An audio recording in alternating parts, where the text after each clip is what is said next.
और जो शराब की शीशी मिली है वो आजमगढ़ में सप्लाई नहीं होती गवर्नमेंट की तरफ से, बाहरी शराब है। कल फंक्शन था, उस फंक्शन में किसी बीजेपी के ही कार्यकर्ता ने, बीजेपी के कार्यकर्ताओं ने नाच गाना किया है। वहाँ शराब पी डुप्लीकेट शराब पी नाचे गए हैं, जो अभी मुझे जानकारी कुछ लोगों से मिली है ये है। और मैं कहता हूँ कि अगर इस दुकान पर डुप्लीकेट शराब हो पाई गई हो या बिकती रही हो तो जो चाहे सो कार्रवाई करें। नेशनल कवरेज, जो कहेंगे सच कहेंगे।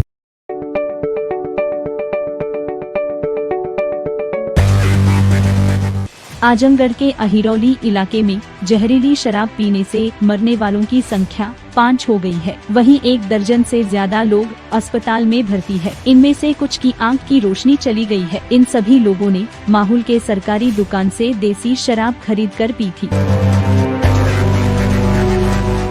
जहरीली शराब कांड मामले में पूर्व सांसद और समाजवादी पार्टी के नेता रमाकांत यादव के रिश्तेदार रंगेश यादव को पुलिस ने उन्हीं के घर से गिरफ्तार किया है। रमाकांत यादव फूलपुर विधानसभा सीट से समाजवादी पार्टी के प्रत्याशी है। रमाकांत यादव के रिश्तेदार रंगेश यादव के ठेके से अब मिश्रित शराब बरामद हुई थी। आपको बता दें कि रंगेश यादव सपा नेता रमाकांत यादव के भांजे का लड़का है। सरकारी ठेके की आड़ में रंगेश जहरीली शराब का कारोबार करता था। इस मामले में पुलिस ने अब तक 2 अलग अलग स्थानों से 7 अभियुक्तों को नामजद किया है। पुलिस ने रमाकांत के रिलेटिव रंगेश यादव समेत 7 के खिलाफ हत्या और संगीन धाराओं में मुकदमा दर्ज किया है। वहीं इस मामले में रमाकांत यादव पर आरोप है कि उन्होंने जहरीली शराब कांड के आरोपी रंगेश यादव को अपने ही घर में पनाह दी थी। हालांकि रमाकांत यादव का कहना है कि चुनाव के समय में उनके खिलाफ साजिश रची जा रही है। देखिए, ऐसा है, मेरा रिलेटिव रिश्तेदार तो है वो, उसमें कोई दो राय नहीं है। मैं तो नहीं कह सकता हूँ रिश्तेदार मेरा है। लेकिन रहा सवाल, आपने अभी कहा कि आजमगढ़ में फिर ये जो है शराब के मौत का कहर है। 2021 में अप्रैल के महीने में अंबेडकर नगर और आजमगढ़ में मिलाकर के 52 मौतें हुई थी। यही प्रशासन की साजिश से हो रहा था। और जब प्रशासन ने इंटरेस्ट लिया, लोकल पुलिस को हटा के जांच किया, तो पवई थाना के अंतर्गत मित्तुपुर बाजार में इतनी बड़ी शराब की फैक्ट्री मिली कि कई ट्रालियों पे लदा के लाना पड़ा, ट्रकों पे लदा के लाना पड़ा डुप्लीकेट शराब। अभी 3 महीना पहले इसी माहुल कस्बे में, टाउन एरिया के अंदर समसल्लीपुर एक गांव है, कस्बे में आता है, 3 रात भर की शराब पीने से मौत हुई। और वहीं पर प्रशासन ने वहीं के लोग जो डुप्लीकेट शराब बेचे थे पकड़े गए, जेल गए। आज भी माहुल के अगल बगल 10-20 लोग शराब बेचते हैं डुप्लीकेट। प्रशासन से कहा जाता है, लेकिन प्रशासन क्यों नहीं बोलता है, किस फायदे के लिए नहीं बोलता, उसको मैं नहीं कह सकता हूं। और दुकान तो सरकारी है, ठेका है, वहां जाके जांच करें डुप्लीकेट शराब हो।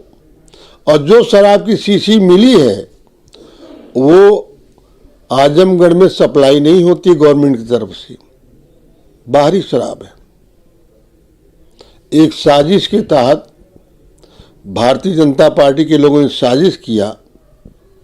सोनकर बिरादरी के लोग थे, गरीब थे, उनको मेरी समझ से लोग बता रहे हैं, जो सुनने में आया कि कल फंक्शन था, उस फंक्शन में किसी बीजेपी के ही कार्यकर्ता ने, बीजेपी के कार्यकर्ताओं ने नाच गाना किया है।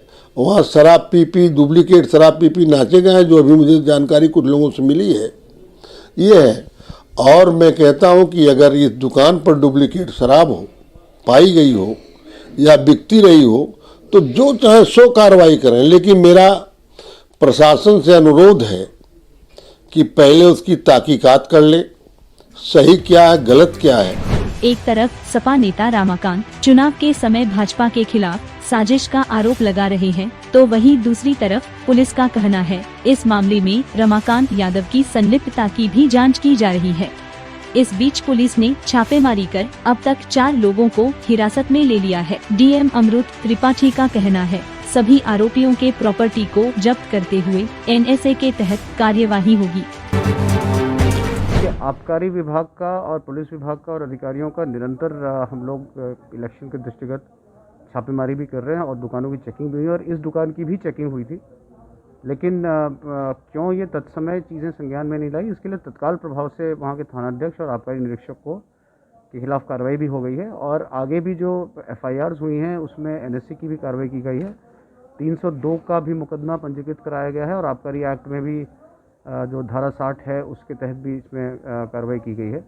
तो इसमें बख्शा किसी को नहीं जाएगा, कितने भी बड़े लेवल का आदमी होगा। ये अब चीज़ें क्योंकि निरंतर इससे पहले भी घटनाएं हुई हैं और जिस घटना में पुराने में गैंगस्टर की कार्रवाई भी की गई, कुर्की की भी कार्रवाई की गई, इसकी ये बिल्कुल बर्दाश्त के बाहर है और कोई भी इसमें किसी भी लेवल का होगा उसको बख्शा नहीं जाएगा।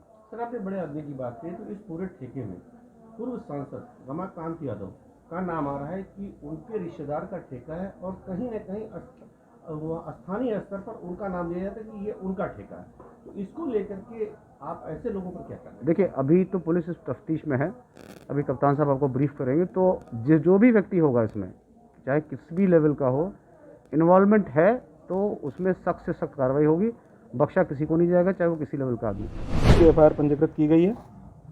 अभी तक की जो पुलिस की छानबीन है, 4 लोगों जो इसमें नामजद अभियुक्त हैं उनसे पूछताछ की गई है। 3 अन्य लोग जो इनसे जुड़े हुए थे उनको हिरासत में लेकर पूछताछ की गई है। ये बात प्रकाश में आई है कि इनके द्वारा कहीं से अवैध शराब लेके आई जा रही थी जिसको चोरी छिपे ठेके से बेच रहे थे। कहाँ से, इसका सोर्स क्या है, बैकवर्ड फॉरवर्ड लिंकेज क्या है इसकी, ये पैसा कहाँ जमा करते थे, इसका जो मॉनेटरी बेनिफिट है, जो इसका लाभ मिलता था वो किसको मिलता था, इन बिंदुओं पे बहुत गहनता से पुलिस के द्वारा छानबीन की जा रही है। आपने जैसा पूछा कि अब तक पुलिस के द्वारा क्या कार्रवाई की गई थी, तो मैं आपके पास पिछले 4 महीने का ब्यौरा रखना चाहूँगा, 3.5 महीने का, जिसमें 356 व्यक्तियों को आबकारी एक्ट के अंतर्गत पुलिस के द्वारा जेल भेजा गया है। 341 मुकदमे पंजीकृत किए गए हैं। 10,000 लीटर से ऊपर की शराब की बरामदगी की गई है। 450 लीटर लगभग लहन नष्ट किया गया है। 53 लोगों के विरुद्ध गुंडा एक्ट की कार्रवाई की गई है। 4 गैंगस्टर के केसेस दर्ज किए गए हैं। 22 लोगों की हिस्ट्री शीट खोली गई है जो इस कारोबार में लिप्त थे, चोरी छिपे किसी भी प्रकार से, ऐसे 22 लोगों की हिस्ट्री शीट खोली गई है और 14 एक गैंगस्टर एक्ट के अंतर्गत लगभग 3.5 करोड़ की प्रॉपर्टियां जब्त की गई है। तो पिछले 4 महीने में पुलिस और आबकारी विभाग के द्वारा लगातार इनके ऊपर निगरानी की जा रही है, लगातार कार्रवाई की जा रही है। ये जो घटना हुई है इसमें जो भी लोग शामिल हैं, चाहे वो सामने जो सेल्समैन जिसके नाम से है, जो सेल्समैन है या जिसका ठेका है, या इनको कोई अगर जो सप्लाई कर रहा था वो, या किसी भी प्रकार का इनको कोई सपोर्ट करने वाला व्यक्ति है, पुलिस बिल्कुल इसकी गहराई में जाएगी और एक एक व्यक्ति जो इसमें शामिल है उनके खिलाफ कठोर कार्रवाई करेंगे। सर, ये ठेकेदार को लेकर के क्या उसको गिरफ्तार कर लिया गया है या उस व्यक्ति को हिरासत में लेकर पुलिस के द्वारा पूछताछ की जा रही है। सर, चर्चा ये भी है कि रमाकांत यादव के घर से ही उसको हिरासत में लिया गया है। कहीं न कहीं रमाकांत यादव ने उसको शरण दे रखा था, इस तरीके की बातें आ रही हैं, तो उन पर क्या कार्रवाई की जाएगी? इसका पारिवारिक सिजरा, जैसे मैंने आपको बताया कि पूरा पारिवारिक सिजरा तैयार किया गया है कि इसके परिवार में कौन कौन लोग हैं, और जैसा कि कुछ मीडिया बंधुओं के द्वारा संज्ञान में लाया गया था कि किस किस लोगों से इसके रिश्ते हैं, उन सबको विस्तार में हम लोग विवेचना में लेके आएंगे। और अगर इन्वॉल्वमेंट है किसी का भी, चाहे वो कोई भी व्यक्ति हो, तो हम उसमें किसी भी प्रकार की कोई कोताही नहीं बरतेंगे और बहुत कठोर कार्रवाई करेंगे। इसमें गैंगस्टर एक्ट के अंतर्गत, गुंडा एक्ट के अंतर्गत हिस्ट्री शीट खोलना, गैंग पंजीकरण कराना और एनएसए तक की कार्रवाई पुलिस और प्रशासन के द्वारा सुनिश्चित की जाएगी।